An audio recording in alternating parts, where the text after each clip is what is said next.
La prévision en astrologie.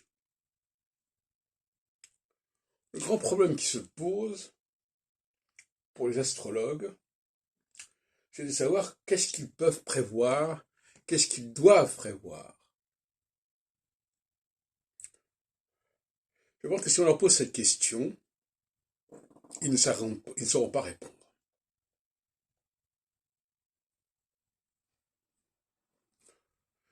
Ils répondront éventuellement qu'il faut prévoir ce qu'on leur a demandé. Il faut répondre à la demande. Ou bien, il faut prévoir ce qui relève de la sphère privée, de choses plus ou moins vérifiables. Or, pour moi, prévoir, pour l'astrologie, c'est prévoir des choses essentielles pour la société, des choses déterminantes, cruciales. C'est pas simplement prévoir n'importe quoi.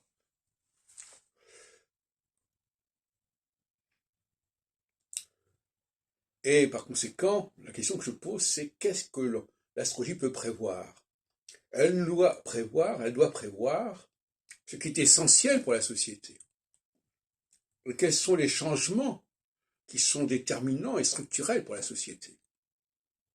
Je crois avoir répondu à ce sujet quand je parle d'équinoxialité et de socialité. Mais pour beaucoup d'astrologues, ça reste extrêmement vague. Ils vont vous parler de l'impact de telle planète quand elle est dans tel signe, par exemple, ou quand elle est conjointe à telle planète, autre planète. Mais est-ce que ça, c'est prévoir, ça? Ça n'est pas déterminant, ça ne détermine pas ce qui est important et essentiel pour la société, pour l'humanité. D'autre part, il est clair que la prévision doit d'abord concerner des changements majeurs de la société, des tournants majeurs.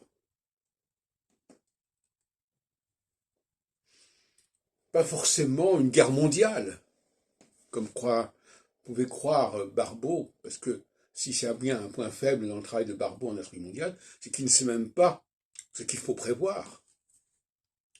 Si ce n'est prévoir ce qui va se passer quand il y aura telle configuration. Mais encore faudrait-il savoir si cette configuration fait sens au niveau anthropologique, au niveau sociologique, au niveau historique. Donc l'astrologie actuellement est hors sol, elle ne sait même pas à quoi elle sert, elle ne sait même pas ce qu'elle peut prévoir. Et pour ma part, puisqu'on parle de précision, notamment avec Roger Hickey, pour ma part, les moments fondamentaux, ce sont les moments de changement de phase, c'est-à-dire tous les trois signes. Dans l'axe bélier, l'axe poisson-vierge ou l'axe gémeaux-sagittaire. C'est à ce moment-là que les choses majeures sont censées arriver. Et Barbeau n'avait pas une conception très cohérente de l'histoire, de ce qui se joue au niveau de l'histoire. Il disait que c'était important, pourquoi, enfin, bref, que c'était mémorable, peu importe. Mais c'est très faible tout ça, très faible.